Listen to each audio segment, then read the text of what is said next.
Pause the video. Hi, my name is King SMP, and I've decided to try something new. Welcome to my no storage hardcore world. In this world, I can't use chests, shulkers, barrels, item frames, armor stands. I think you get the idea. On top of not being able to store any items and relying 100% on my inventory space, I also am not allowed to make or pick up crafting benches, furnaces, grindstones, smithing tables. Again, I think you get the idea. Because I cannot craft these items, I have to resort to finding them in villages that have these items. Even if it means some workbenches that I need are hundreds or thousands of blocks away. Now, let's get back to the video. Yeah, my first attempt didn't go well. I spent all day and night looking for a village and found nothing. This being one of the first times playing Java on vanilla, I didn't expect it would be so difficult to find a village. So, I immediately made a new world and started over. Right away, this attempt started out better. I spawned next to berries to use as my food source while I looked for a village. On my first run, I didn't think to use berries as food source until it was nearly nighttime, so spawning next to them on the next run was extremely helpful. Bedrock and Java Minecraft both have their pros and cons, but when it comes to world generation, Java wins. How the terrain generates is much more unique and, honestly, beautiful.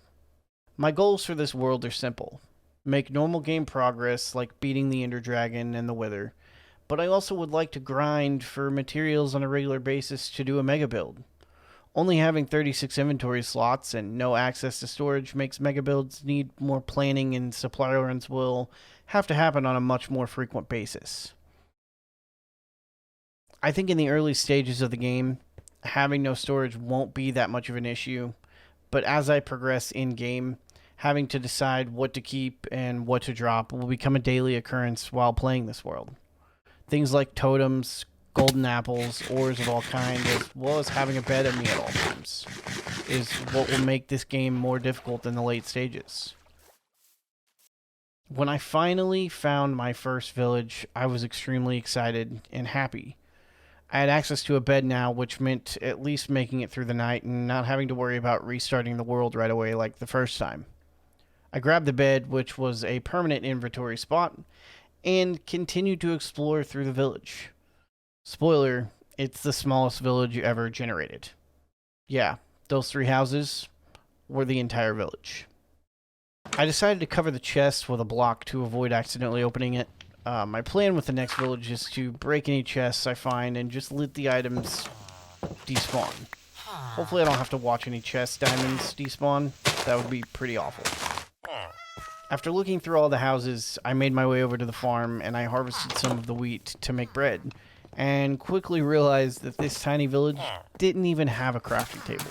But I had a bed, which gave me the ability to sleep and search for another village in the morning.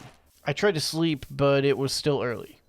I set off to look for the next village, and within minutes I spotted some campfire smoke in the distance. I made my way over to the smoke, hoping the village wasn't as bad as the last one was. The first house I looked in had a bed and crafting table. Score. I started punching trees to get wood and started getting all the basic tools that I needed. And after sleeping to avoid certain death, I made my way through the village to see what the village had to offer.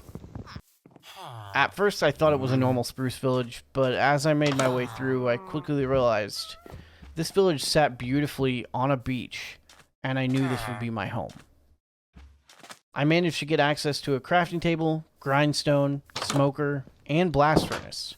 All wonderful additions to the world. I can now start making actual progress on this account, but first, I need to get rid of all these chests. While removing the chests, I came across some armor stands with some iron on them. Obviously, I can't use these for storage or keep the armor, but I thought about just leaving them for decoration. Let me know what you guys think in the comments. Should I leave them or should I get rid of them? If you enjoyed this video, leave it a like. It really helps me out. And if you want to see more, subscribe to the channel. You can always unsub if you stop enjoying the content. And hopefully one day we'll hit our goal of 1K subs. If you have ideas for the series or any questions about the series, let me know in the comments. Thank you so much for watching. Until next time, King out. A bunghole. Today we will embark on the bunghole. A land lubber. Ahoy, land lubbers. Ahoy there, land lovers.